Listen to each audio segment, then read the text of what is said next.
Bueno, muy buenas tardes. Hola, buenas tardes, ¿me escuchan? Hola, sí, buenas tardes. Qué gusto verte, Jorge. Hola, Jorge. ¿Qué tal? Acá Tantos estoy años. en las colonias de Chubut, comarcas andinas, varado por la pandemia, pero Ay, mi amor. estoy en un paraíso, gracias a Dios, cuidado por mi hija, alumna de algunos de ustedes también, María Valeria García Rizo. Bien, Un gusto verlos a todos. Gracias, igualmente. Bueno, buenas tardes a todos. Tardes. En nombre del Instituto Superior de Educación Física, Romero Bres, y en nombre especialmente de Mercedes Seman, la rectora del mismo, y de su equipo de conducción, les damos las bienvenidas a través del EPICEF, Educación Permanente del Instituto Superior de Educación Física, cuyo objetivo es difundir la información que está relacionada con la educación física, con el deporte y con las ciencias aplicadas a ambos.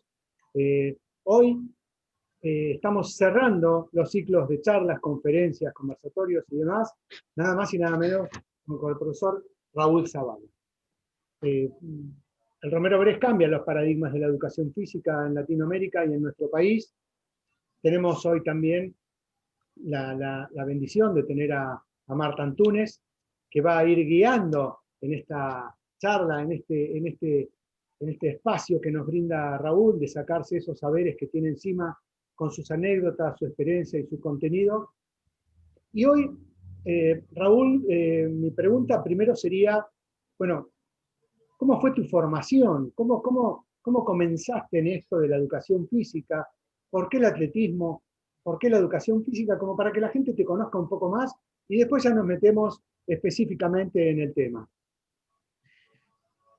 El otro día me hicieron una anamnesis, una maestra de una escuela privada muy importante, muy agradabilísima, atenta, y entonces empecé a contar desde que nací, y quién fue mi papá, mi mamá, mis orígenes. Me crié en un barrio, nací en una calle de tierra con Sanjón, después me crié la parte de la primera infancia, también al lado de una calle con Sanjón, y gracias a una escuela nueva que había en la calle Sucre y Migueletes, así que pude ir toda la primaria ahí, una escuela nuevita con un patio enorme. Bueno, esas son las visiones uno que tiene como joven, ¿no? Como niño y como preadolescente y al principio de adolescente. Luego fui a un club donde aprendí a hacer de todo, el Club Jarbati Chávez, sin ninguna conducción, solamente utilizando mis neuronas espejo. Es decir, copiaba todo lo que veía. Total que aprendí muchas cosas con muchos efectos técnicos. Pero como corrí desde chiquito en la calle y en la tierra, y aprendí aceleración para que no me agarraran los grandes, y aprendí aceleración porque jugábamos sobre su pelota, y porque por ahí se corrían las barritas, así que aprendí a correr en forma espontánea y natural. Todo lo demás fue mal adquirido. Bueno, ¿cómo llegué al deporte? Fue también por casualidad. Había un señor muy, me sale la palabra, muy interesado, disculpen, era un juez de atletismo, que había hecho atletismo de joven, y voluntariamente, con mucho esfuerzo por su tiempo, vivía en Parque Chacabuco, en Parque Avellaneda, el que venía hasta Belgrano, nunca cobró un peso, de la mano de él me condujo y pude empezar a correr. Tuve éxitos de joven, y junto con eso jugaba al fútbol, la natación, vóley, básquetbol, integré los equipos de las federaciones, y bueno, el asunto fue que el destino me llevó a ser campeón muy joven, y después vicisitudes, el servicio militar, anemia no ubicada, bueno, muchísimas cosas que me fueron conformando desde el punto de vista de la voluntad, la decisión, aprender a perder, aprender a ganar, pero eso quedó como un poco retrasado porque estaba trabajando, era técnico químico en la escuela Krause, estaba trabajando en un laboratorio de obras sanitarias y no tenía, había empezado a hacer química, hice 3 años, pero no me satisfizo, se ve que tenía otras necesidades. Quise hacer arquitectura, entré en arquitectura y también tuve buen perfil.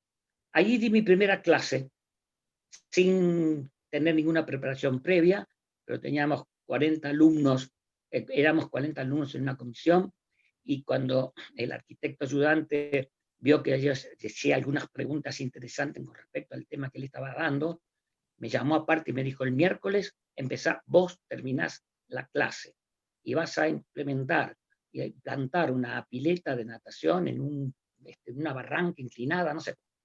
Para mí eso fue una delicia fantástica, no era ningún trabajo, era un placer. Fui con una maqueta en el colectivo y fui y le di mi primera clase a 39 compañeros y compañeras, sin ningún tipo de problema. No tenía nerviosidad, no tenía angustia, no tenía nada, estaba metido y creo que eso fue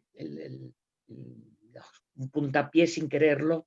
Aprendí rápido sin hacer ningún estudio previo de pedagogía, ni de psicología, ni de todas esas cosas que se necesitan aprender previamente para poder manejar un grupo, para poder ser líder, para poder mantener la atención de quienes te están escuchando, no tartamudear, no comerse las heces, bueno, todas esas cosas que a veces le pasan a alguien que está tensionado por la responsabilidad que está gestando.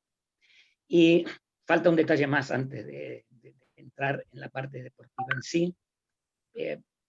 Cuando vine de Francia, vine con la cabeza loca, rota. Había visto tantas cosas y en Francia con este entrenador francés nos enseñó tantas cosas y nos mostró tanto en una semana de estadía ahí, que vine loco. Entonces vine aquí y me encontré con una realidad de la cual me había olvidado. Mi entrenador para la temporada de verano me dio escrito el programa en un papel de estraza, de esas que se vendían los fideos. Y entonces me rebelé, hice una estructura de programa de entrenamiento para los compañeros de velocidad y para mí, y entonces a escondidas del entrenador empezamos a hacer nuestros programas. Y esa fue mi iniciación como entrenador, que fue un año antes o 2 años antes de la experiencia de la universidad. Perdón, Raúl. Quiero remarcar algo y que tiene que ver con, bueno, tu iniciación en el atletismo. Vos fuiste campeón nacional de 100 metros muy jovencito. Luego fuiste profe muy jovencito. Y evidentemente a los ponchazos fuiste entrenador muy jovencito también. También, todo muy jovencito. Y ahora ya tengo 85, casi. Bueno, termino con mi relato lo más rápido posible. Cuando decidí dejar de correr, había conocido a mi novia, estaba de novio con la que iba a ser mi mujer, total que decidí emprender un camino más sólido y más proyectivo, ¿no? Que esto coincide con algo que leí de Unamuno cuando tenía unos cuantos años menos, y entonces Unamuno decía algo así como que a los 25 o 26 años recién el individuo se consolida porque tiene otras responsabilidades, tiene que pensar en el futuro, en su familia, en el estudio. Y yo con mi juventud tan adelantada, dije, este viejo, hace 100 años era así, pero ahora nosotros, con todo esto que tenemos, yo soy viola bárbaro, ¿viste? Conozco la calle, conozco la noche, salgo vivo, necesité 10 años más para poder casarme, porque no estaba maduro todavía, me faltaba mucho. Y eso lo logré a través de la lectura, del estudio y de este hecho que voy a contar ahora. Circunstancialmente, un día en una comida de fin de año organizada por Pedro Cácamo, fallecido hace muy poquito, lamentablemente en Miami. Me encontré en la misma mesa, al lado, sentado con Gerardo Berkhoff. Y resulta que a los 2 meses se produce una incisión muy grande en el club argentino y se vacía el club. Quedan nada más que 3 atletas mayores, uno, el Tano Bonato, profesor del instituto, otro, Ludmila Tisinova, que tiene 90 años ahora y todavía sigue haciendo atletismo veterana, y un chico que falleció, hermano de Jan Barney. Jan Barney es el hermano de Eric Barney, que era lanzador de jabalina. Total que me invitó a empezar en el club, que ellos iban a traer chicos, el club. Y entonces yo no sé nada de esto. No, vos vení, porque yo había estado hablando un montón de cosas ahí como estoy ahora, ¿no? Hablando un montón de cosas en la mesa, y se dio cuenta, intuyó que algo podría haber en esto que uno habla y dice, ¿no? Bueno, total que Gerardo había viajado conmigo, estuvimos casi 1 mes y medio juntos en el Panamericano del 55 en México, y después estuvimos 10 días recorriendo Estados Unidos, así que él me llevó, mi padre me pidió que me cuidara. Total que nos conocimos muchísimo. Bueno, con él, con Ricardo Heber, con los fenómenos de esa época, ¿no? Y de eso que pareció que iba a ser, que era un potencial, ese potencial se lo he descubierto o vislumbrado se lo debo a Gerardo. Así que seguimos amigos y empecé a entrenar chicos, pero claro, la ventaja era, tenía mucha experiencia de campo, había hecho muchos deportes, todos los deportes, y tenía la información al día de lo que estaba pasando en Alemania a través de la Lege Athletic que recibía Gerardo todas las semanas. Así que parte del material metodológico, parte de la parte técnica, la observación técnica, la recibía por parte de Gerardo. Bueno, así empecé a trabajar con chicos que todavía los sigo viendo, ya son abuelos, nos vemos permanentemente y nos encontramos. Aparte de esto, acabo de ser nombrado presidente del Club Argentino hace una semana, con los mismos chicos que comenzaron en el año 75 conmigo en el INIEF, en el Centro de Educación Física número 1. Bueno, sigo. Justo se abre el comienza a funcionar el Instituto de Deportes, y entonces me enchufo en el Instituto de Deportes y tengo de profesores a Martín, a Silvestrini, a Antonio Alcázar y a Ernesto Márquez, y para mí eso fue tocar la primera parte del cielo con las manos. La otra parte la toqué después, porque antes de terminar ya Martín me había ofrecido trabajar en el Instituto de Deportes, y a los 2 o 3 años de estar incursionando casi en todas las materias, porque suplantaba a los que faltaban, a los que se iban de viaje, a los que estaban enfermos, fue la otra parte de formación docente. Y cuando en 76 Simón Silvestrini y Dalio se van a Secretaría de Deportes, o lo que eran de la Secretaría de Deportes, me llama y me ofrece su cátedra en el instituto. ¿Se imaginan? No soy originalmente profesor de educación física, ni tampoco estudié pedagogía, ni tampoco hice toda la formación de base necesaria e importante para un futuro profesor. Pero tanto Antonio Alcázar como Silvestrini también tengo que agradecerles, y a Martín también, ¿no? El hecho de haber respaldado con su responsabilidad mi futura actuación en los institutos. Así que esa es y después todo lo demás es sumar, meterse en un laboratorio de biomecánica, en un laboratorio de fisiología, empezar a estudiar estadística, trabajar en el Plan Nacional de Evaluación de la Aptitud Física en el 80, ya me olvidé casi los nombres, con Galo, con Galo Narváez, con Jorge de Jesús, bueno, con Beatriz Martí, Álvarez Casado, Beatriz Martí. Bueno, todo eso fue para mí también subir 2 escalones más, estar al lado de profesionales y al lado de gente que estaba directamente conectada en la dirección de la educación física, para mí fue muy fuerte. Pero tengo un detalle muy lindo. Bueno, estoy hablando de mí y no me gusta demasiado, pero lo hago siempre.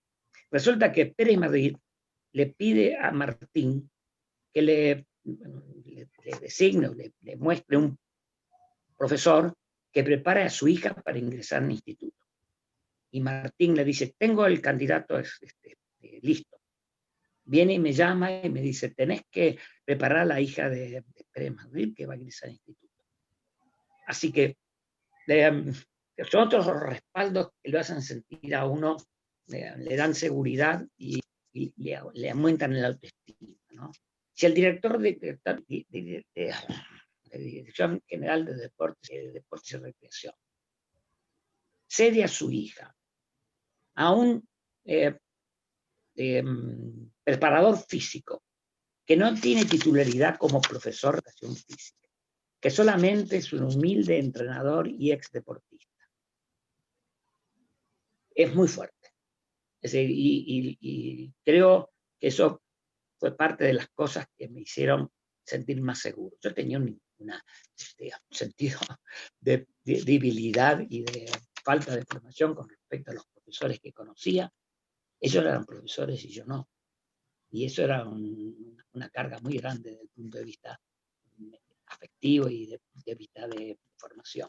Pero los años han posibilitado que pudiera ser reconocido, y a ustedes les doy gracias por haberme invitado y creer que puedo decir o aportar algo importante. Bueno, sí, demasiado, ¿no? No, está perfecto y es así. Y lo importante es saber que uno cuando llega, en este caso en tu lugar, no llega de casualidad, que hay un recorrido, ¿eh? Un recorrido en la teoría, un recorrido en los contenidos, un contenido en la práctica, hay una experiencia en el medio, y hay un mundo más allá de la gente que vos mencionaste, que para muchos no son conocidos, para nosotros sí, para la gente de nuestra edad, han marcado un poco el atletismo, la educación física y el deporte en nuestro país. Fueron los que marcaron una metodología y una línea de trabajo. Y ahora, en función de esto, te pregunto, ¿por qué reflexiones sobre estrategias para el futuro? ¿Por qué? Bueno, fuera de cámara, como se dice habitualmente, creo que estos 15 años que he estado viendo la burbuja de afuera y habiendo visitado varias universidades en Estados Unidos, escuelas primarias en Estados Unidos, los high school, bueno, y en Europa, también en España, en Dinamarca, en Bélgica, en Suiza y en Italia. He estado visitando, como olfateando, viendo, sin sacar, ni sacando apuntes, ni mucho menos, llenando mi fantasía o recortándola, ¿no? Y me fui del tema que estaba concentrado. He participado algunas veces en algunas clases, por ejemplo en Estados Unidos, en las clases de escuela primaria, y he estado viendo cómo trabajaban con los universitarios en Bélgica y en Holanda. Y también qué pasaba en Suiza y Liechtenstein y Austria, que están ahí pegaditas, ¿no?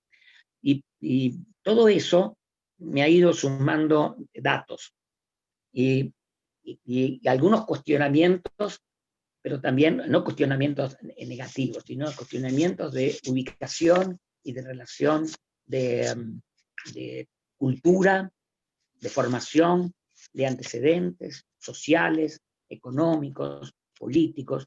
Todo eso es un gran pool.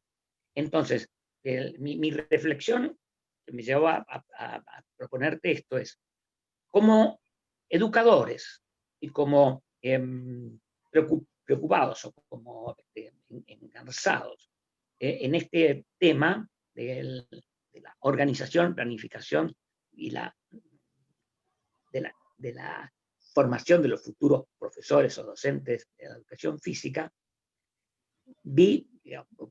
observé que no se puede ver más dentro de una burbuja.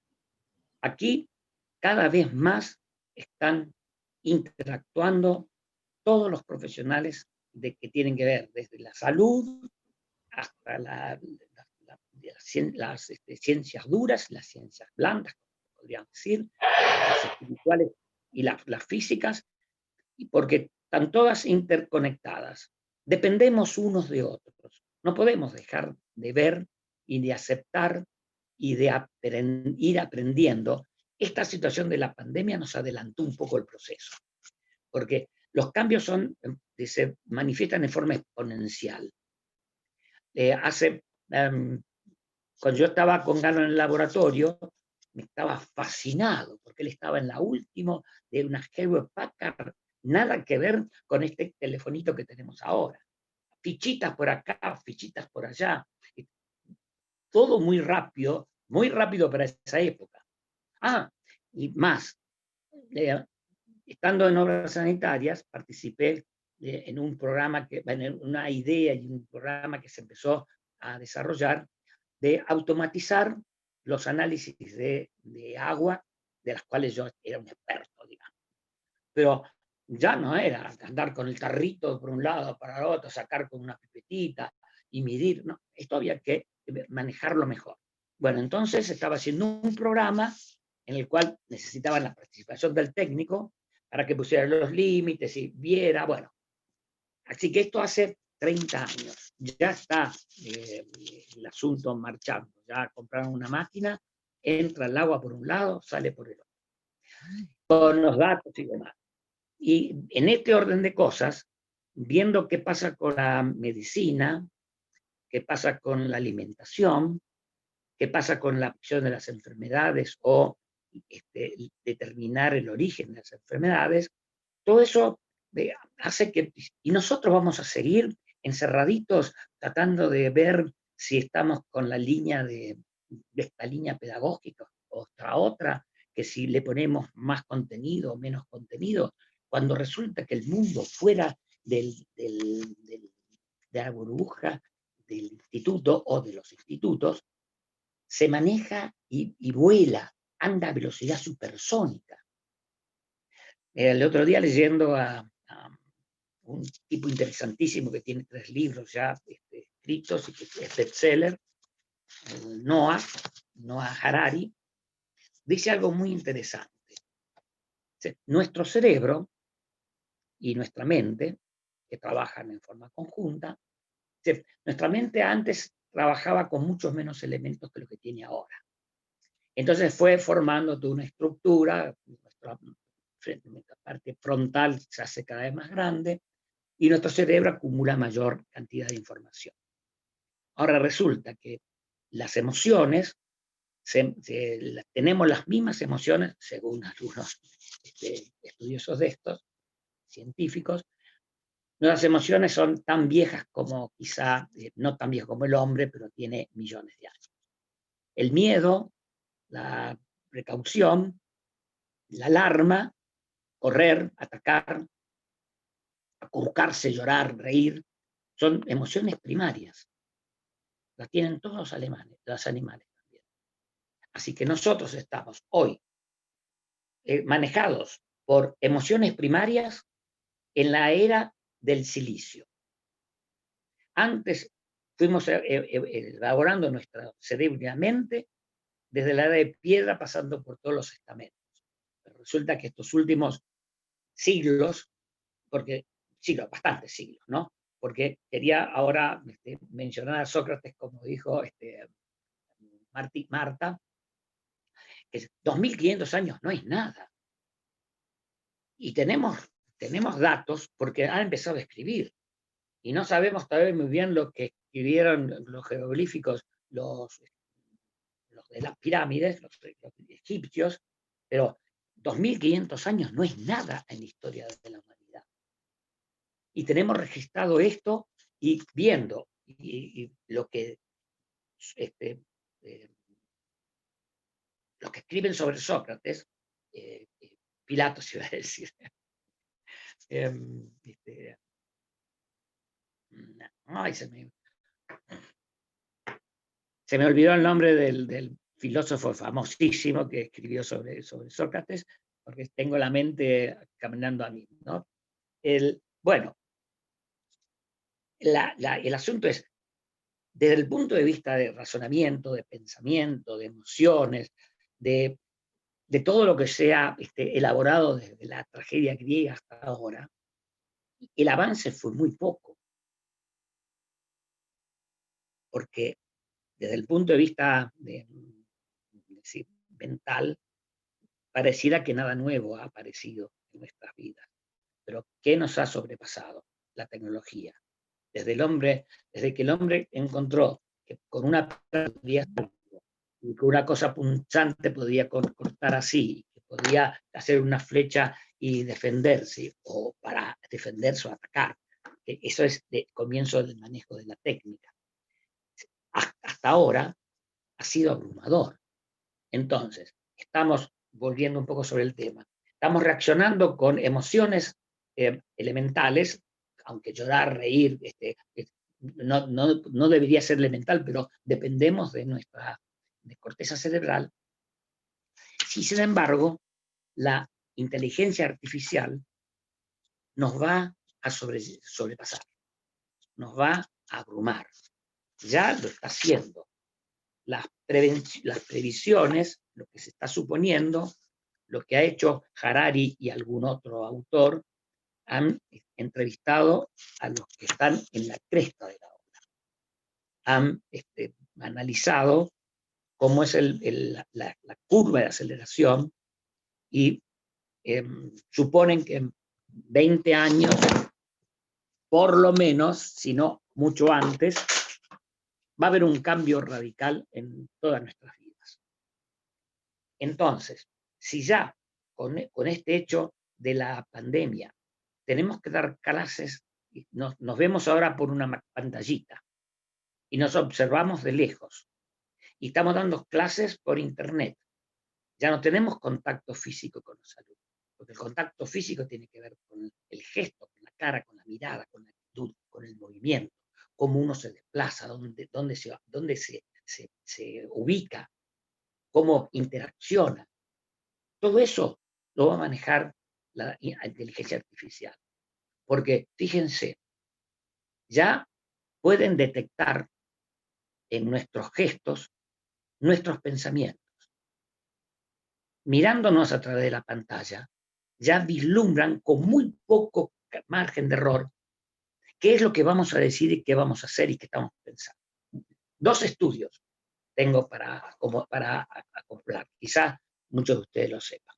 Uno ya tiene un tiempo, que es de Malcolm Gladwell, un hijo de afroamericana e inglés, que estudió en Canadá y se doctoró, estudió en Inglaterra, se doctoró en Canadá y vive actualmente en Estados Unidos. Cuenta en un estudio, relata un estudio que hicieron en una universidad que no me acuerdo quién, que era donde hacían entrevistas. Los entrevistados sabían que iban a ser filmados y que iban a ser estudiados. Entonces el entrevistador, como si fuera Marta ahora, pide permiso y se va a tomarse un café. Y nos quedamos, me quedo yo hablando con algunos de ustedes. Ellos no sabían, se quedaron solos y ahí aparecieron otros datos, gestos, movimientos, actitudes, que categorizaban y determinaban el nivel de conexión de esa pareja. Cuando volvió el señor, el entrevistador, terminaron la entrevista y todo lo demás. El asunto fue que en un 95% de acertijo tuvieron en ese trabajo con respecto a si esa pareja iba a subsistir o no. En un plazo, no sé si son 5 años, 10 años, lo que fuera, ¿no? Es decir, que nada más que filmándolos y escuchándolos, inflexiones, qué decían cuando lo entrevistaban y qué dijeron entre ellos. ¿Se reclamaron, no se reclamaron, se ajustaron, se miraban? Bueno, Ese es un dato. El otro no me acuerdo. Me quedé muy enchufado con este. Pero sí, el otro es de Facebook. Hicieron un trabajo también con un señor adicto al Facebook, y entonces hicieron una serie de preguntas y se lo hicieron al universo. Después al universo más pequeño, los que trabajaban con él. Después al más íntimo y después al familiar. ¿Saben quién respondió con mayor exactitud frente a las preguntas que le hacían al señor? Facebook. Ni la familia, ni los amigos, ni nadie. Ojo, estamos a expensas de. Tenemos que prepararnos para. ¿Qué estrategia vamos a utilizar? Tendríamos que empezar a pensar o a analizar mejor cómo funciona nuestro cerebro en función de los estímulos que está recibiendo. ¿Cómo va a recibir ahora el niño que ya viene encasillado desde la escuela primaria, preescolar y primaria, después en la secundaria y después en la terciaria? Nosotros, digo, yo estoy con ustedes, recibimos un doble encaje.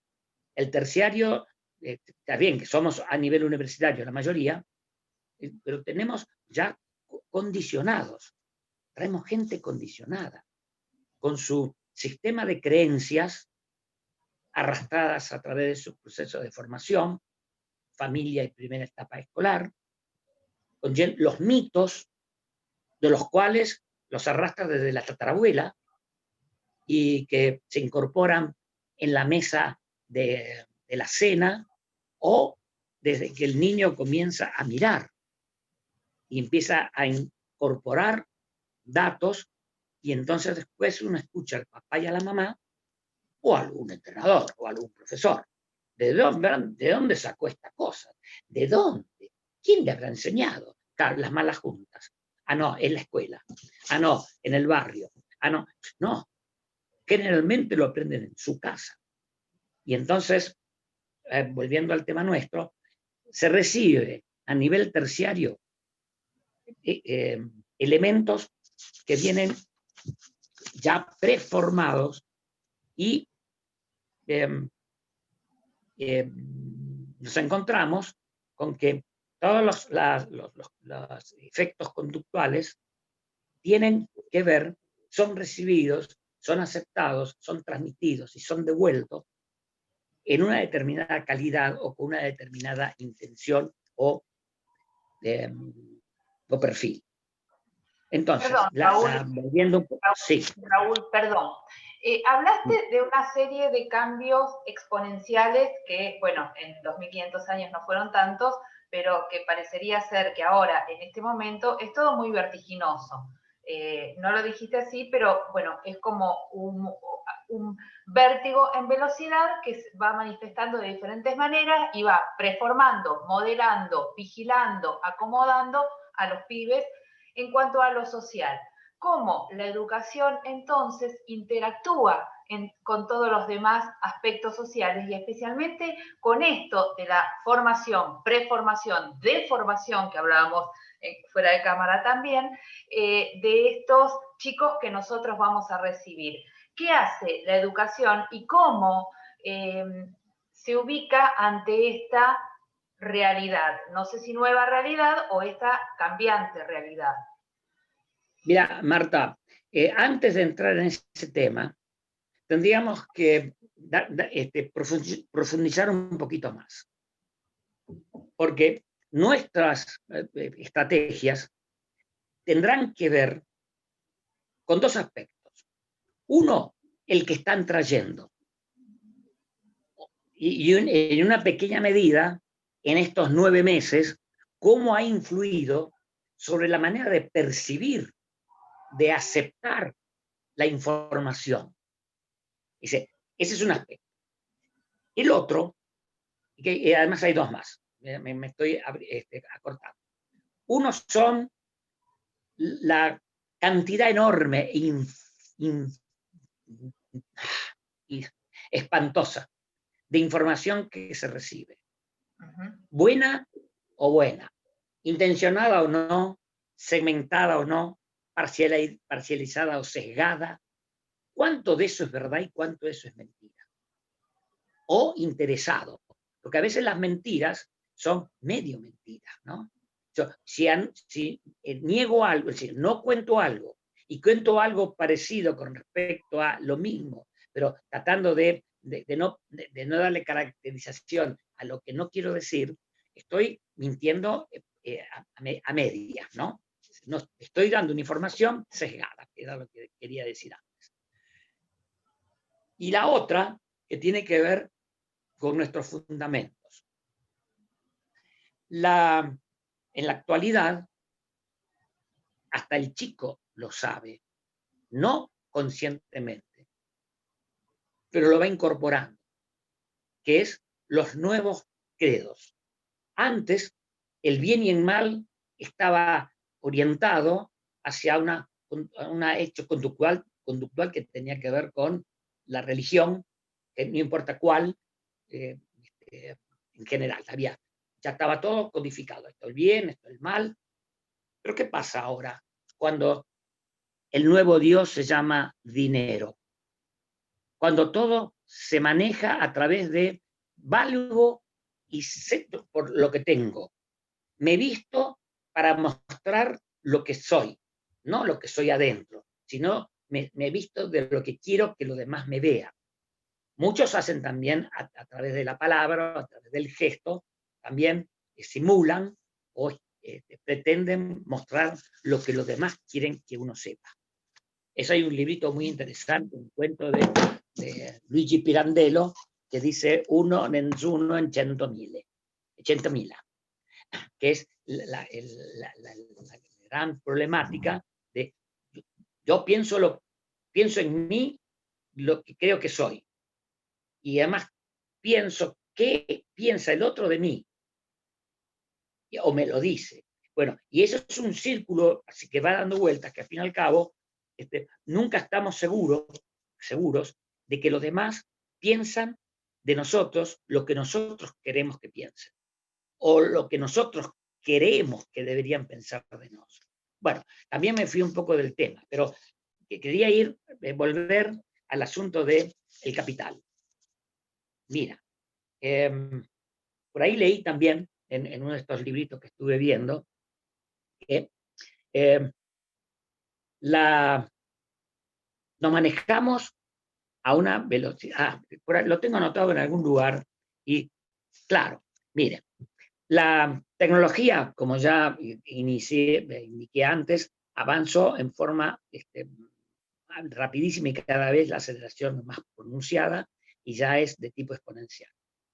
La economía cada día está más alejada del conocimiento y del manejo cotidiano, porque como está metida la inteligencia artificial, ya deciden comprar o vender, sacar, poner, de acuerdo a lo que se supone que va a pasar a través del estudio cibernético. Y la otra cuestión es la política, que cada día hay mayor cantidad de información, cada vez el poder está más cerrado en sí mismo, cada vez la periferia está mucho más informada, hay muchísima mayor información que la que había cuando estaba el rey, o cuando estaba algún dictador de los años anteriores. Resulta que hoy el asunto cotidiano está mucho más complejizado.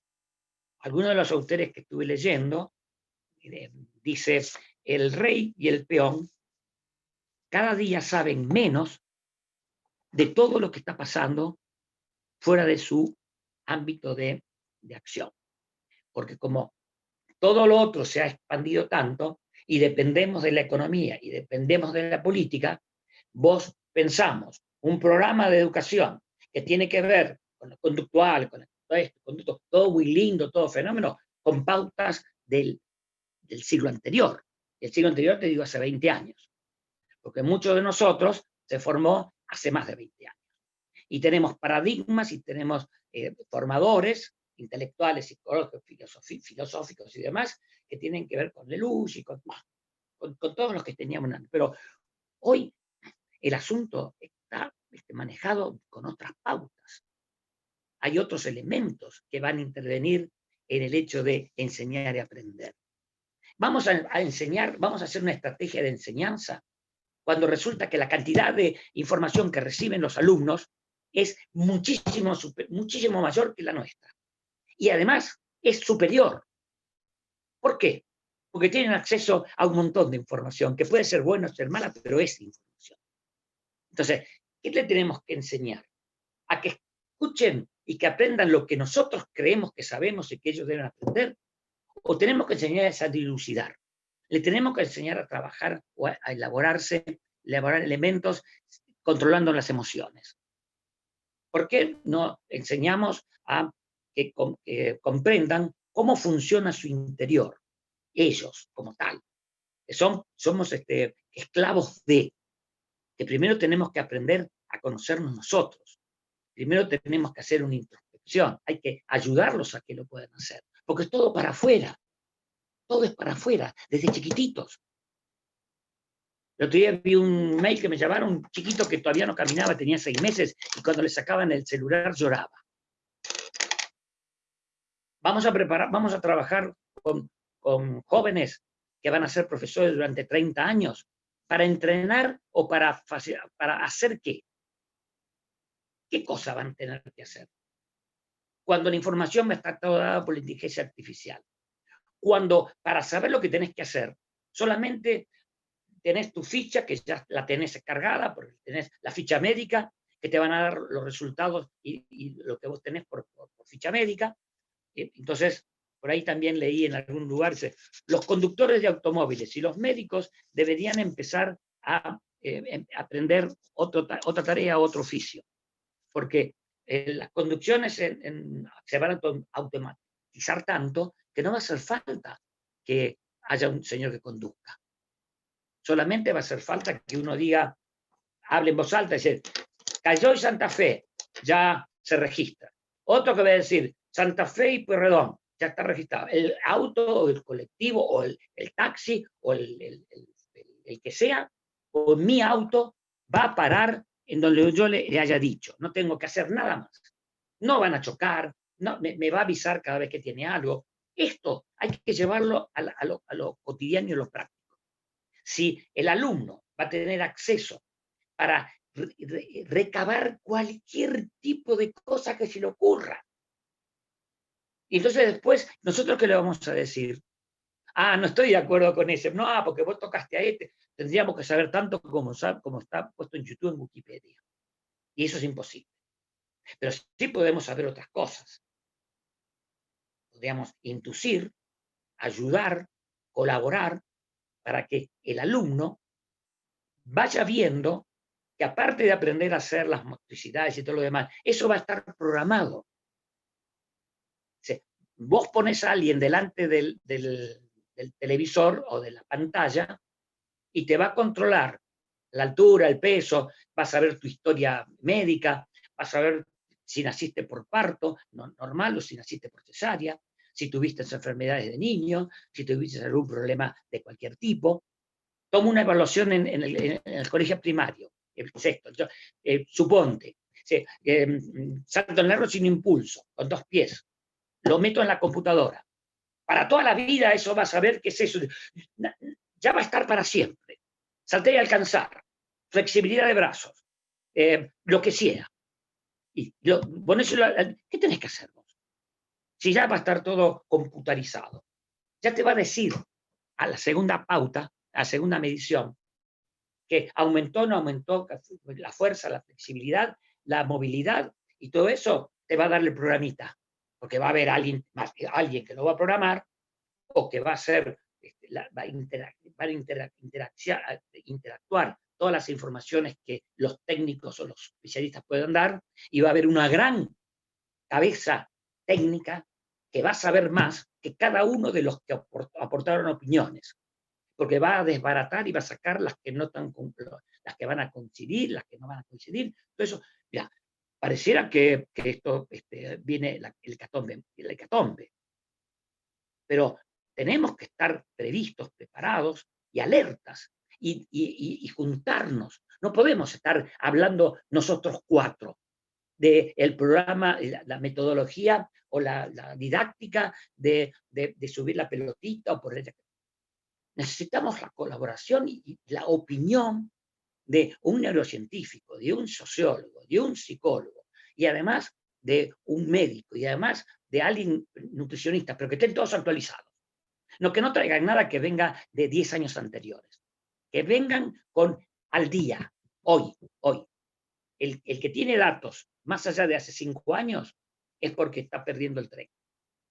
Es así como avanza la comunicación y el conocimiento. Entonces, en esa idea, controlada evolución, digamos, evolución es una palabra un poco, no me gusta mucho.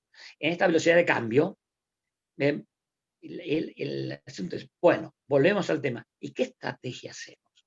Espera, antes que me preguntes algo, quería, para redondear esto, Sócrates hace 2500 años, cuando Atenas cayó debajo de los atenienses y los empezaron a manejar los atenienses, los pensadores no dejaron de reunirse en la plaza y seguir debatiendo. Y entonces él, como no nadie escrito, a pesar de que algún presidente anterior dijo que sí que había escrito algo, cosa que nos llamó mucho la atención, bueno, los que rescataron los pensamientos de Sócrates, cuando estaban sufriendo las consecuencias de crisis que estaba pasando Atenas, dijo, ha llegado el tiempo de reconocer nuestra propia ignorancia. Entonces, si un individuo pensador excelso, que es ese pensamiento, 2500 años, no ha perdido vigencia, y hoy lo puedo tirar sin ningún tipo de resquemor ni de recelo delante de ustedes, y podría haber dicho 1000 cosas más, pero nos quedamos acá. Realmente sabemos lo que creemos que sabemos. Sabemos de educación lo suficiente como para poder satisfacer las necesidades de una población que viene cambiando de paradigmas, que ya empezó a recibir un tipo de información sesgada o orientada hacia determinado lugar. ¿Qué va a pasar dentro de 5 años cuando vengan los chicos, o 6, que están saliendo de la primaria, que van a pasar por una secundaria que no sabemos cómo va a ser, si virtual, no virtual, si la educación física se va a dar en forma individual, si se va a dar a través de una pantalla, o si se van a dar programas individuales? Claro, todavía no podemos, pero con el avance de toda esta tecnología que estoy mencionando, no les quepa la menor duda que cada uno de nosotros va a tener una anamnesis completa y que va a decidir la inteligencia artificial qué es lo que más nos conviene. Porque van a saber permanentemente cómo está nuestra presión, cómo tenemos el colesterol, dónde tenemos, cómo estamos de la insulina, cómo estamos. Claro. Si todo eso lo podemos hacer con el dedito ahora, y lo podemos hacer en el laboratorio, ¿cómo no lo van a poder avanzando la tecnología como está avanzando? Entonces, nos vamos a quedar con nuestros antiguos paradigmas, o vamos a ver si somos capaces de ponernos de acuerdo. Leyendo también y escuchando a estos profesionales e investigadores, y gente muy importante que ha estado en Estados Unidos, en Francia y demás, me llamó la atención y corroboró lo que a veces me ha pasado. Estar en una reunión de docentes es formar comisiones para que nada se mueva, para que todo se arregle y quede todo igual. Entonces, si nos seguimos reuniendo los mismos que nos conocemos y que nos halagamos mutuamente y que no nos contradecimos y vamos todos para adelante y formamos una gran bolita y no permitimos que ninguno vaya a opinar con respecto a la educación que no sea educador. ¿Qué sabe la neurociencia? ¿Qué sabe la psicología, la filosofía, la sociología, la medicina con respecto a la educación? Nosotros tenemos la llave. ¿Qué somos? ¿A quién nos parecemos? ¿Somos los Diego Maradona de la educación? Bueno, es un cuestionamiento. Disculpen si alguno se siente dolorido, ofendido, pero, y que yo soy muy efusivo, pero realmente esto que le estoy contando lo tenía que verbalizar. Lo tengo guardado en mi memoria, acumulado por todo lo que les había contado, cuando hace 40 años voy a una escuela en Estados Unidos, en Colorado, no me acuerdo ahora la ciudad, y veo que en la escuela de los chicos, no sé si eran 6 o 7 años, tenían la edad de mi hija, que tenía 7, así que más o menos por ahí, estaba 4 niños por escritorio. No estaba la maestra delante con el guardapolvo y con el puntero y con el escritorio. Ella estaba integrada al grupo de chicos que estaba trabajando. Venían a trabajar a la escuela. Es decir, venían a estudiar, que es una forma de trabajar, hacer manualidades, buscar, poner. Sí. Esto más esto es 2. Tengo que estar sentado en un banquito y escribir en la pared, en el pizarrón, 1 más 1 igual a 2. Lo estoy dando un burdo, pero así es la realidad cotidiana. Pareciera que el chico llega a la escuela como si fuera 0, porque el alumno es falto de luz. Y nosotros siempre, la tradición, lo ha tratado al alumno como un falto de luz. Y ahora se me ocurren un montón de cosas. Bueno, pero te corto acá, Raúl, un cachito. Dale. Hablaste algo así como de una nueva realidad, Sí. a la cual deberíamos, como educadores, como docentes, como guías, como lo que nos querramos, como maestros, vamos a tener que adaptarnos si es que ya no tenemos la costumbre de ir adaptándonos. Y por otra parte, hablaste de esta cuestión de integrarnos, no armarnos en bolita, que los profes de educación física tenemos esa costumbre y ahí vamos haciendo atomitos también por deportes. Sí, exactamente. De no armarnos en bolitas como para funcionar todos juntos, sino permitir una especie de intercambio. Sucede, y esto yo lo veo y lo he hablado con colegas e incluso con vos, que muchas veces, y vos me has enseñado esto, y por ahí cargalo como mal ejemplo, esta cuestión porque los maestros también enseñan de los malos ejemplos, cuando aquella vez en ese congreso, que es mi imagen, que yo dije, acá está lo que yo quiero poder decir, es eso que dijiste en un congreso de educación física hablan sociólogos, arquitectos, y a veces ni siquiera hablamos nosotros, los profes de educación física.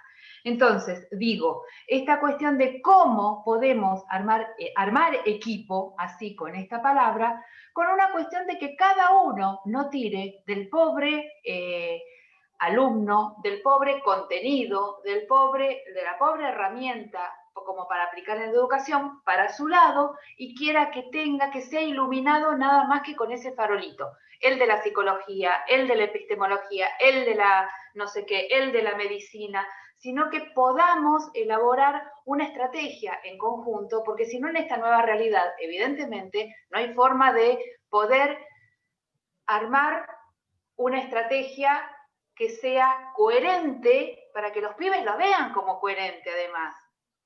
Bueno, mirá, no es fácil, lleva mucho tiempo. Mi visión al respecto sería la siguiente. Primero, tenemos que ponernos de acuerdo. Sí, somos estos, somos los que vamos a trabajar, a estudiar y a elaborar una estrategia. Para tal fin, vamos a convocar para que otros científicos, por poner el nombre, nos comenten, nos digan, nos instruyan con respecto a cómo ven ellos la problemática, porque ellos también son maestros y padres, y también son profes, porque cada uno tiene una especialidad. Sí, están metidos en el asunto, pero la visión, el perfil, va a aportar elementos que quizás nosotros no manejemos tanto. Entonces, el de neurociencia, que dé un pantallazo, qué piensa, qué, cómo, y los que tienen que solucionar el problema somos nosotros. Ellos nos van a servir de informantes, pero no vamos a trabajar juntos. No, nosotros tenemos que pedir información y elaborar nosotros el programa, porque si no, es un nido es una locura, es un nido de cotorras, donde todos hablan, todos gritan. No. Dice, el asunto es pedir información, pedir data y ver qué se puede hacer con esa data de acuerdo a la formación que tenemos. Claro, no podemos, quizás nos tengamos que poner a estudiar y quizás se arme algún grupo y dice, bueno, a ver si profundizamos sobre esto. Ahora, el asunto es, no se puede hacer un cambio en un día, en un mes, ni en un año. Hay que tener una actitud firme. Y si hay evidencia, hay que tratar de incorporar y no dividir, porque si no terminamos haciendo lo mismo que pasa en la política. Y entonces, lo que he juntado como dato interesante en todo esto que tiene que ver con las conductas humanas, lo más difícil es aceptar el cambio. Lo más difícil, ya lo tengo esto visto desde hace mucho tiempo con Joe Dispenza, que decía todos los trastornos que había, pero no estaban tan identificados como ahora. ¿Qué es lo que pasa con el cerebelo? ¿Qué es lo que pasa con las amígdalas? ¿Qué pasa con el... Bueno, ¿y qué pasa con el intercambio hormonal? Pues, todo eso ya ahora se sabe mucho mejor. ¿Qué parte del cerebro se ilumina cuando pasa y qué pasa con el otro? Eso lo tenemos que tomar. ¿Para qué? Para incorporarlo en la enseñanza. Porque si seguimos haciendo lo mismo que vivimos haciendo, vamos a tener el mismo resultado de siempre. Y nosotros tenemos que estar pensando en una estrategia para lo que viene, para lo que está viniendo, para lo que se sabe a ciencia cierta, o por lo menos a ciencia actual, porque pasado mañana lo que hoy es verdad, mañana no lo es más. Eso está clarito, ¿no? Porque acá tenía otra cuestión de Karl Popper, de un librito muy lindo de 700 páginas, que tiene el título tiene dos nombres. Creo que es aseveraciones y refutaciones. Seguro las refutaciones es la segunda parte. Entonces él desarrolla en 700 páginas, mira todo lo que escribió. No hay progreso, no se puede verificar ningún progreso si no es refutado. Porque lo que no es refutado, lo que no puede ser refutado, es el mandato de lo superior, de la naturaleza, de Dios, de lo que fuere. O sea, todo lo que hemos visto, hasta Einstein fue refutado. Todos fueron refutados. Y van a seguir refutándonos permanentemente. Entonces, eso tiene que ser para los que quieren trabajar en esto, tiene que ser un leitmotiv. Tenemos que hacer lo mejor posible, pero tenemos que estar atentos para refutarnos a nosotros mismos. El análisis, la sutilidad es cambio. Si cambia todo a 1000, ¿cómo no vamos a cambiar nosotros? Entonces, ¿qué tenemos que transmitir? Sensación de cambio. Dentro de algunos años no va a haber oficios iguales que los que hay ahora. Si se va a hacer todo a través de...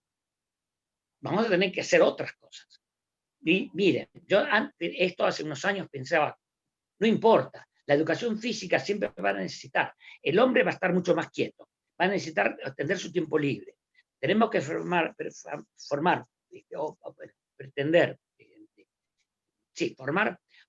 profesionales que puedan trabajar en el tiempo libre del hombre, que no va a trabajar tantas horas. Se va a trabajar 4 horas por día, se va a trabajar 3 días por semana. No se va a trabajar, no sabemos. Pero que va a ser igual que ahora, no.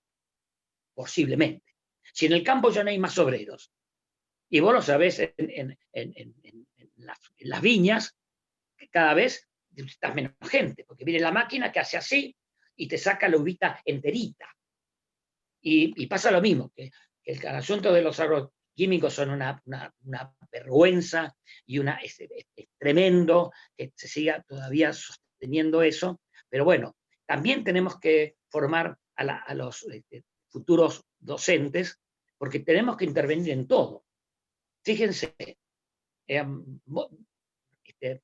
me salgo, pero es formativo, viene a colación. Una vez nos enchufaron en la jornada final de un congreso de nutricionistas. Bueno, es muy largo el asunto, me tocó hablar a mí, yo no sabía qué hablar. ¿Qué voy a hablar delante de un nutricionista? Nos pusieron como peludo de regalo. Y entonces empecé a fantasear y salió fenómeno. Porque digo, claro, ahora estábamos en septiembre. Claro, ahora es el momento de hacer reuniones porque viene la gente acumulando un poco de sobrepeso y entonces... Pero el problema no está en este invierno que pasó. El problema viene de mucho antes. No vendrá desde que el niño nace o los primeros meses de vida, que para que el nene no llore, la mamá le da un chupete con algo dulce para que se tranquilice. ¿Y qué llevamos después cuando son más grandes regalos a nuestros nietos, a nuestros hijos o a los que fueren? Un paquete de galletitas, de chocolate, de bombones, Claro. Y después cuando son adolescentes, ¿qué hacen? Díganme, le pregunté a 700 personas que había ahí haciendo el curso, ¿cuántos de ustedes son integrantes de la asociación de padres de los colegios donde van sus hijos, sus nietos o sus sobrinos? ¿Qué le ofrecen en los recreos a los alumnos, a los niños? ¿Qué le ofrecen en el instituto, en el CENAR, a los futuros profesores de educación física? ¿Qué hay dispuestos para pasar el rato? Resulta que ahora se sabe, bueno, vos también ya lo sabés, se ha divulgado muchísimo los beneficios del ayuno intermitente, donde hay mucha mayor capacidad de actividad física, donde hay mayor se llama lucidez mental, cuando uno no tiene acumuladas las 2 medias lunas mojadas en café con leche y con dulce de leche o con crema, que cuando se pasa el pico de adrenalina, al más cuando me agarra el bajón, ya me siento cansado. ¿De qué? De nada. No, tu organismo te está pasando boleta. Ahora, hay que enseñar estas cosas también, fíjate, ¿no? A enseñarle a pensar, enseñarles a cómo pensar, en tener pensamientos positivos, no pensamientos negativos. Y además, los hábitos alimentarios. Y además, estos hábitos anteriores también están pasados de moda, están pasados de actualidad. Entonces, todo eso, esto lo digo como ejemplo.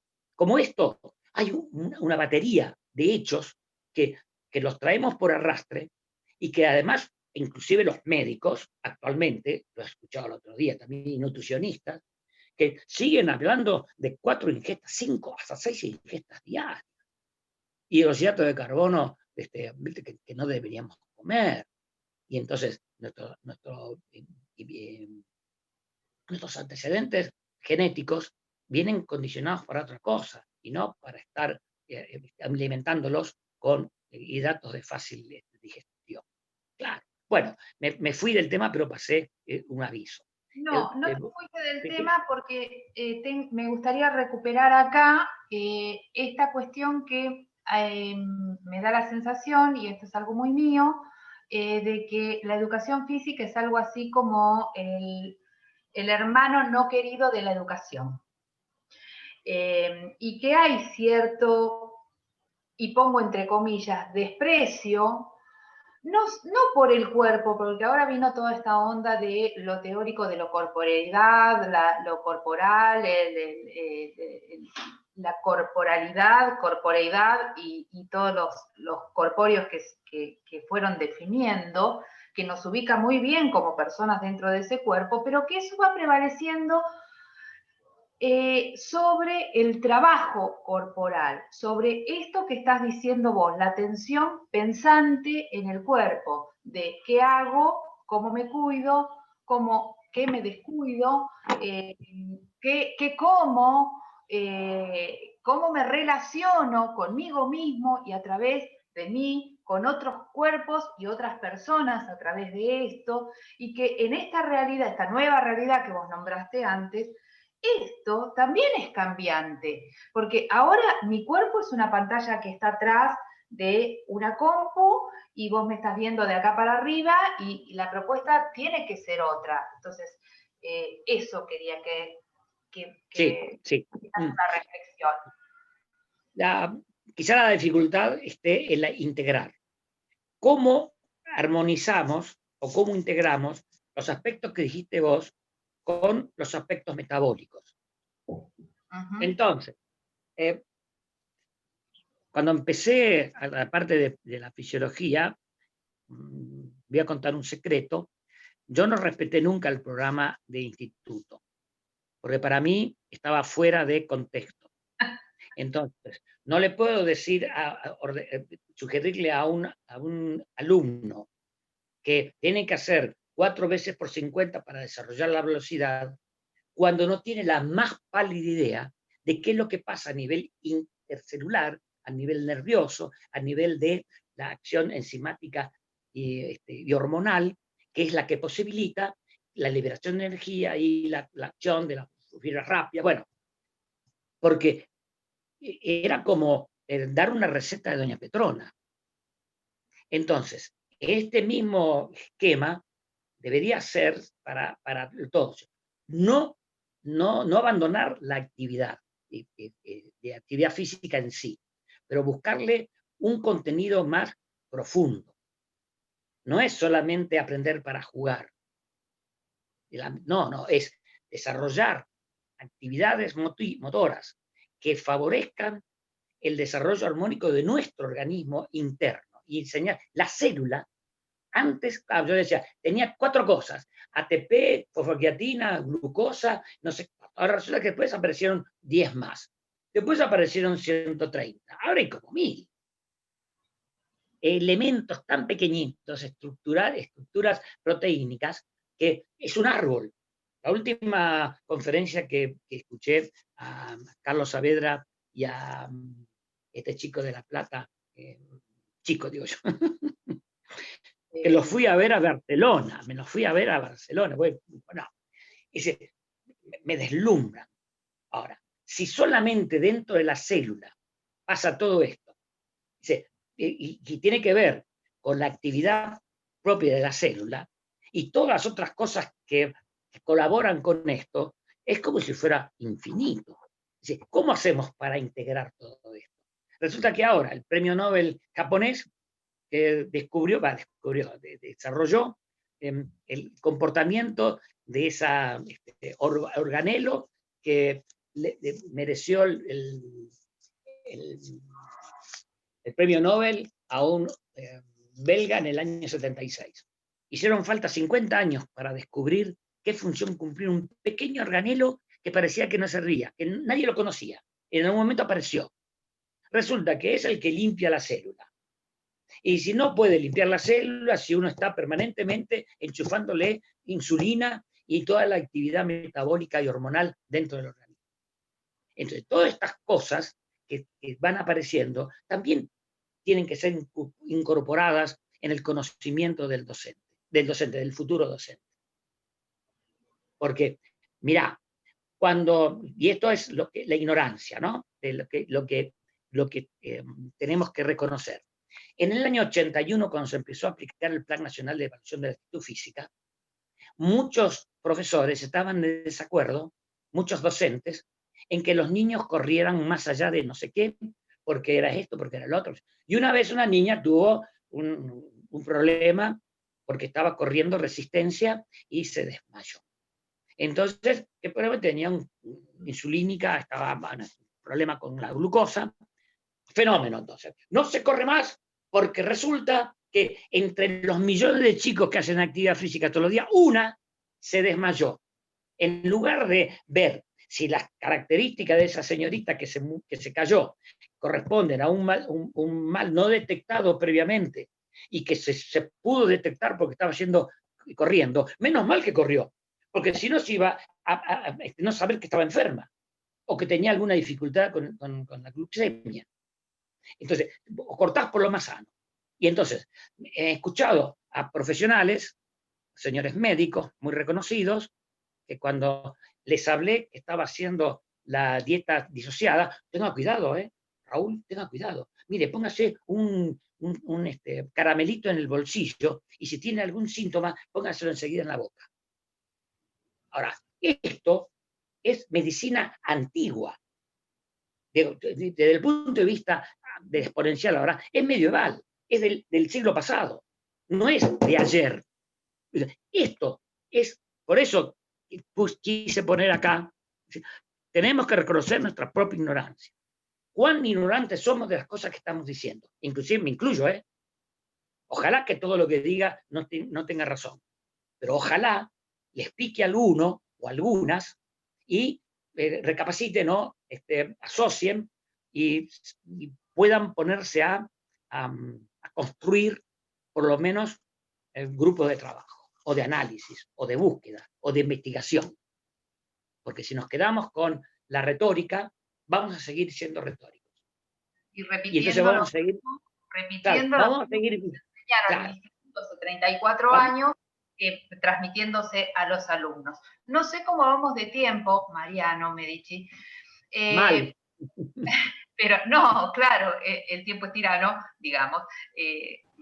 Pero a mí creo que ya iríamos en camino de ir cerrando y yo quisiera que ahora me cuentes y digas y seas franco, como lo fuiste siempre cuando tuviste que plantar algunos ideales y eso es lo que nos enseñaste, es la pregunta que te voy a hacer es complicada. ¿Estamos formando profesionales deformados para chicos que ya vienen mal formados o deformados en una realidad que no vamos a manejar en esta nueva realidad? Digo, ya lo estabas medio planteando con esto que estabas diciendo, que si no podemos ir enseñando a pensar o haciendo investigaciones o teniendo contacto con la realidad, mal vamos a educar. Pero nosotros como formadores de docentes, la preocupación es, ¿estamos formando docentes para que puedan hacer esto o todavía estamos peleándonos en esto, en el cuerpo, la cabeza, en cuidado no corras, o mejor no hagamos tal cosa porque a los pibes les puede llegar a hacer mal, o que hagan lo que sea, digo, primar el placer por sobre aquellas cuestiones que tienen que ver con lo real y lo concreto, que es un cuerpo que tiene que ser sano, saludable, en esta realidad tan insana. No sé si mezclé mucho, pero... ese tema lo tengo ya pensado hace mucho tiempo, porque ya lo tenía replanteado y siempre digo cosas parecidas. Mira, hay que empezar, redundancia, ¿no? Tenemos que empezar por nosotros. ¿Cuántos somos? Discutamos, ¿estamos en condiciones de querer afrontar un cambio enfrentando todas las dificultades que se puedan? Primero eso. Luego, ¿cómo lo transmitimos? Lamentablemente, va a haber promociones que van a salir rengas en cuanto al concepto quizá final. No se puede, no podés cambiar los paradigmas de 2.000 o 3.000 o 4.000 profesores que están dando cátedra en los institutos. Tampoco le podés pasar órdenes ni ordenanzas, porque no las van a cumplir. Entonces, el asunto es eso. ¿Cómo se va a hacer? Lo que quería contar antes, que me voy a llevar un poquito, nos comportamos Gauss en todo. Entonces, en las experiencias que han hecho trabajando con docentes, con industrias, con los CEOs, con los grandes empresarios o emprendimientos, el asunto es cambio. Yo recomiendo que leer a Stanislaus Bachrach en un libro que tiene que ver con el cambio. Todos los trastornos y todas las visiones que tiene la ciencia médica actualmente, la biociencia, con respecto al cambio. Entonces, lo que ellos tienen más o menos establecido es, se hace una propuesta de cambio. ¿Cuántos son los que se pueden juntar a trabajar sobre esto? Una convocatoria, 200. Fenómeno. ¿Quiénes son los que están dispuestos a enfrentar el cambio? Estadísticamente va a haber entre el 15 al 20% que lo va a querer hacer. Y un 15 al 20% que van a ser los negativos del todo. Nada, qué sé yo cuánto, esto es moderno, Y después, la más, me iba a decir las malas palabras, las más medias, que son el 70, 60, 70%, que son los que nadan, los que hacen plancha, los que están a las expectativas. Y esto pasa en todos los niveles, política, economía, siempre. Los arriesgados, los que producen los cambios, los que retrasan los cambios y los que se acomodan y que van allá donde tienen la posibilidad de estar mejor, de no modificar demasiado su lugar de placer o de confort. Entonces, el asunto es decir, habrá algunos cuantos que están decididos a empezar a trabajar. ¿Cuál va a ser el tiempo que va a demandar el hecho de estudiar, analizar cuáles son los perfiles de los alumnos que va a iniciar este año? ¿Qué es lo que se va a valorar? ¿Que tengan buena memoria? ¿O que sepan, que sean capaces de razonar? ¿Que sean capaces de asociar? ¿Que tengan una visión del mundo determinada? ¿Qué control se le hace? ¿Qué se le pide? Hay algunos test ahora interesantes que tienen como 30 preguntas, donde te van deslineando, aunque vos no te des cuenta, van sacando tu perfil. Bueno, no importa, eso sería cuestión de discutirlo, pero al principio es, ¿estamos dispuestos o no? Si dejamos todo como está, fenómeno, muchachos, llegamos con el programita, los horarios son estos, hacemos tal cosa, fenómeno. Total, todo va a seguir. El asunto es, ¿qué va a pasar con estos muchachos y con nosotros mismos, los más jóvenes, dentro de 10 años o dentro de 15, cuando el formateo de los chicos de primaria y el formateo de los chicos de segundo, de secundaria, vengan desfasados con respecto a lo que nosotros creemos que tienen que tener los chicos de primaria y de secundaria para poder hacer la actividad? Claro que no es fácil, pero hay que sacrificar. Y no se puede hacer de hoy para mañana. ¿Sabes cuál es uno de los problemas que arrastramos permanentemente nosotros en este tipo de sociedad? Es que cambia el tenor político y cambia toda la estructura. Entonces, sacamos, no importa si está bueno o está malo, lo sacamos porque lo que traemos es mejor. Y entonces aparecen todos los otros vicios propios de la sociedad actual, donde también por acá tengo alguna una anotación sacada de mis lecturas, y es que estamos desfasados con respecto a los objetivos democráticos, ¿no? Porque mira lo que quiero dejar como último, ¿no? Si no, después nos vamos. Nosotros creemos que pensamos y decimos lo que queremos. Estamos cerrados. Nosotros obramos desde el voto hasta la opinión, lo que compramos en el supermercado y el auto que compramos y las cosas que contestamos, de acuerdo a los inputs que recibimos permanentemente. Tenemos un bombardeo de información que no nos deja pensar. No tenemos tiempo para pensar, porque está todo hecho. Los niños reciben las cosas hechas. Entonces, hay que enseñarles no a razonar, sino a ver dónde tienen que buscar para encontrar la respuesta más sana o más rápida.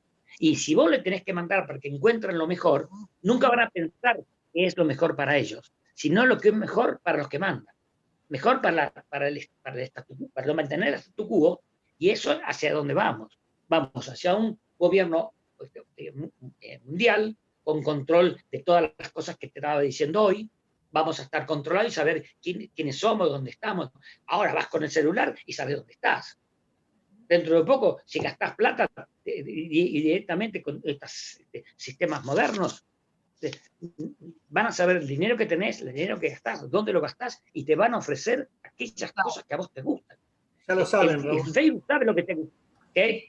San Eso Google lo te saben. dice lo que compraste y después te da las direcciones donde quieres seguir comprando o dónde, y te llega la sugerencia por mail y después por Facebook y después por Twitter y después por WhatsApp y Bueno, después pero- por bombardeo de los últimos zapatos que fuiste a ver en la vidriera a la esquina con el celular. entonces, yo hago esta reflexión. Esto va en contra de todos los principios pedagógicos de todos los institutos. ¿Qué es mejor?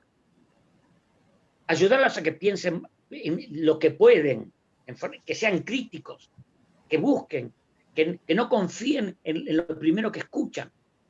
Vos como profe sos el primero que tiene que ser testeado.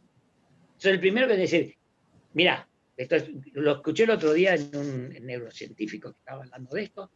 De lo que digo, no es verdad lo que voy a decir. Voy a traer toda la información a hoy, porque mañana puede ser que no siga siendo. Entonces, mira cómo empezaba una clase cuando estaba por la parte aeróbica, suponete, ¿no? Bueno, miren lo que pasa. Y le mostraba los estudios desde Ostrom hasta hechos actualmente, ¿no? Por Bouchard en Canadá.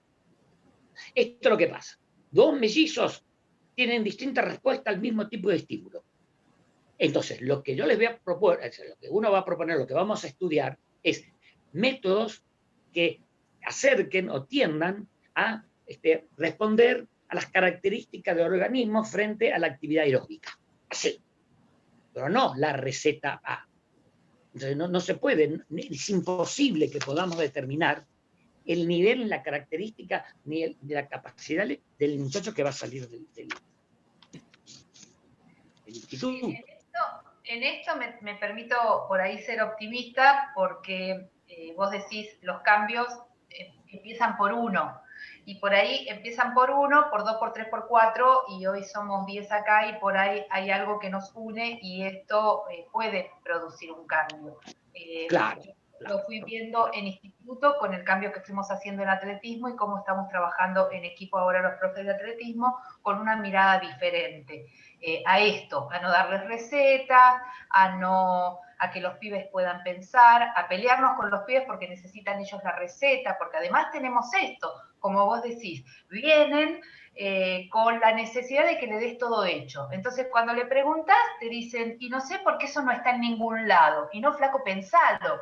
Y eso cuesta un montón. Entonces, por ahí, este cambio global que vos vas viendo y que sí me parece que va a llevar mucho tiempo porque todos los cambios llevan tiempo a pesar de que no lleva nada de tiempo y que a veces los cambios se producen para que no cambie nada, comprometerse desde lo individual, desde lo propio, desde el equipo, desde el grupo, y después veremos cómo vamos replicando esto y cuántos más van saliendo pensando primero qué es su cuerpo, cómo es su actividad y sintiendo, nada, yo era atleta cuando vos estabas en el laboratorio eso y siempre me acuerdo de cuando hacía el test de 40 segundos, que para mí era lo más tremendo que me podía pasar. Yo terminaba los 40 segundos y Galo tenía una clasificación y me decía, en esta escala, ¿cómo te sentís? Y después contame qué es lo que sentiste. Y yo sentía que no era solo la cantidad de unidades que había hecho en esa bicicleta tremenda, que cada vez que subía el ciclista la rompía y nosotros teníamos que arreglarla después. Sentía que no era solo eso el entrenamiento que ustedes me elaboraban en equipo, que además trabajaban con mi entrenador en ese momento, que era quien está acá, trabajabas vos, había todo un equipo y que yo era considerada una persona a la que le preguntaban dónde sentía el cansancio y cómo lo sentía y qué le molestaba. Entonces digo, esto de enseñar a pensarse su cuerpo, empezar a sentirse sus cansancios, empezar a sentir qué es lo que tenés que comer, cómo y de qué manera y cómo vas a pensar y cómo te sentís de lúcido cuando comes o no comes o cuando dormís o cuando no dormís, me parece que son cosas que en la educación física somos 4 locos los que lo tomamos, pero que van cambiando, y por ahí, si somos 4 locos, mañana por ahí vamos a hacer 8 y vamos a sacar 10 alumnos, 15, 25, y por ahí el cambio se va a ir dando y rodando lento, pero digo, en favor de nosotros, ¿no? Siempre quiero pasar a lo último. Mira, hay un cambio de paradigma que debería empezar en la escuela primaria. Mira, el alumno está acostumbrado a venir pasivamente a recibir lo que el profesor le va a dar. En lugar de empezar a desarrollar en el niño, desde que empieza a ir a la escuela, un aspecto crítico, en el sentido de él ser el generador de las propuestas. Lo que tenemos que hacer nosotros es sugerir, inducir, cosa de apoyar, a poner al individuo en situación. De manera tal que cuando llega a niveles superiores, no venga 0 kilómetros, venga sabiendo qué va a hacer.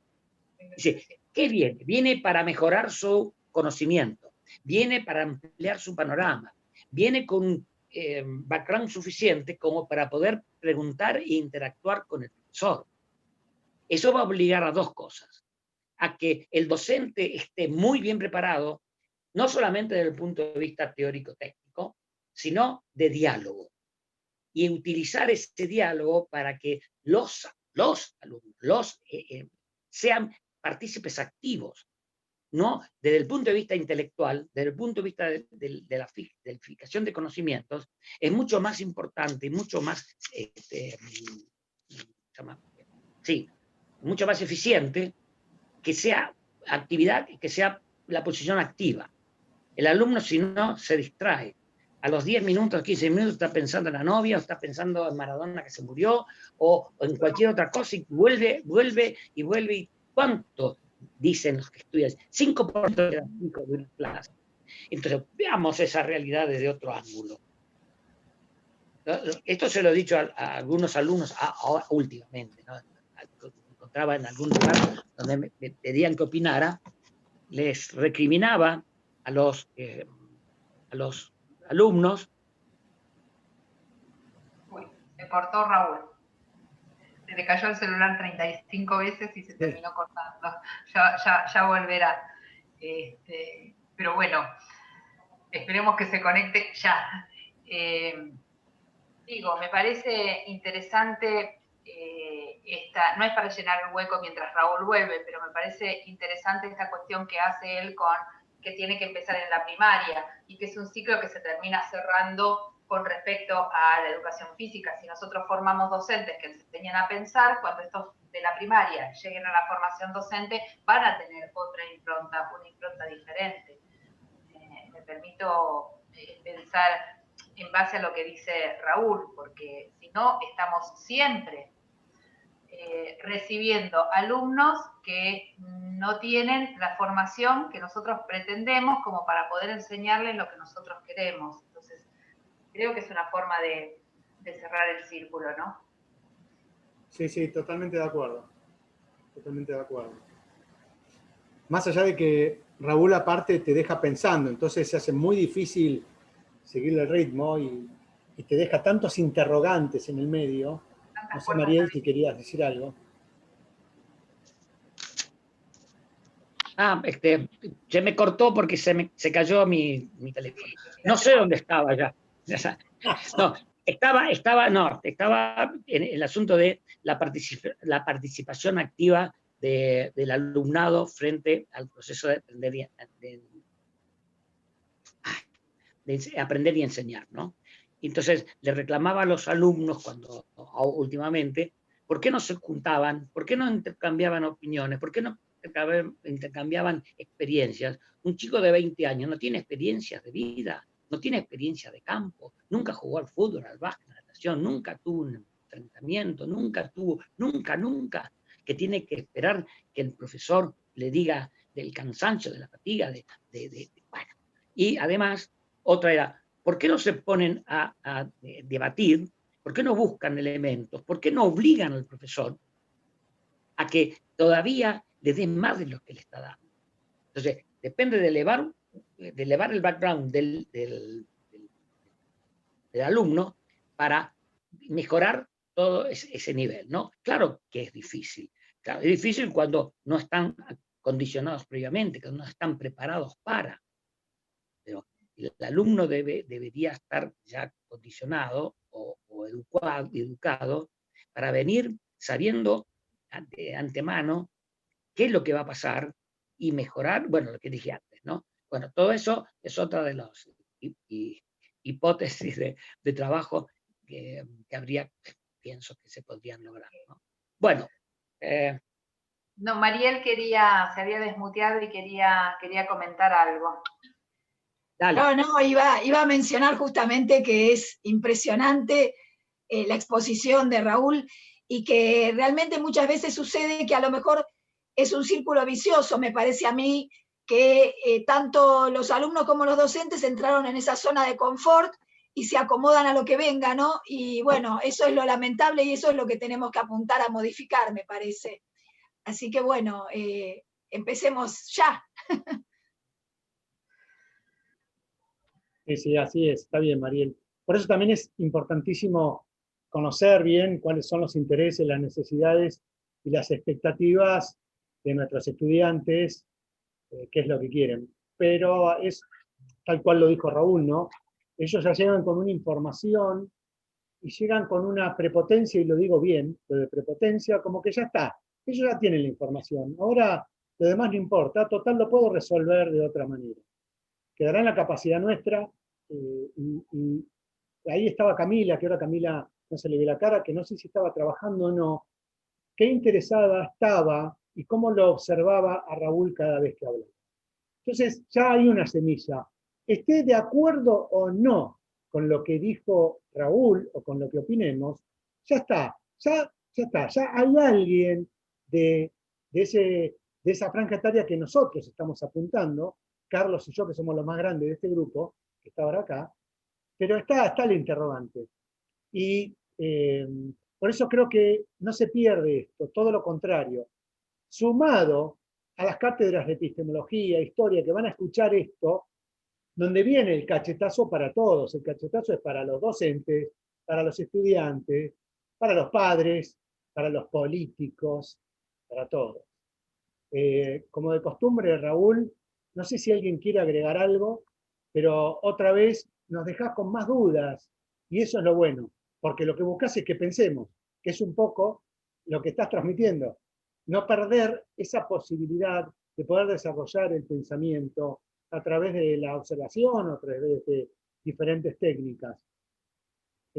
Raúl, Marta, sobre todo, que te fue guiando, a cada una y a cada uno que participó, en nombre de Mercedes Seman, la rectora del Romero Bres, en nombre del Romero Bres, nuevamente ha sido un placer y un gusto haberte escuchado.